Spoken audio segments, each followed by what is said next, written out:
மரவெட்டியும் வன தேவதையும். மாயவன் ஒரு மரம் வெட்டுபவர். ஒரு ஆற்றத்தில் கோடாரி வைத்து மரக்கிளையை வெட்டி கொண்டிருந்தான்.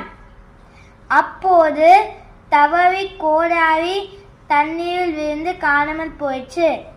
ஐயோ, என் கோடாரி தண்ணீரில் விழுந்து காணாமல் போயிற்று என்று வருந்தினான். அவன் அழுக்குரல் கேட்ட தேவதை, உனக்கு என்ன ஆயிற்று என்று கேட்டாள்.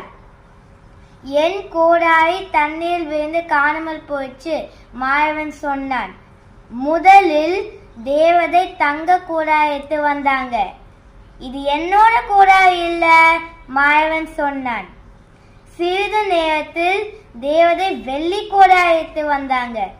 இதுவும் என்னோட கோடாரி இல்ல என்று மறுத்தான். கடைசியாக தேவதை இரும்பு கோடாரி எடுத்து வந்தாங்க. இது என்னோட கோடாரி, மகிழ்ச்சியாய் மாயவன் சொன்னான். மாயவனின் நேர்மையை கண்ட தேவதை அந்த 3 கோடாரிகளையும் மாயவனுக்கு பரிசாக தந்தார். நீதி உண்மையாக இருந்தால் நல்லது நடக்கும். நன்றி.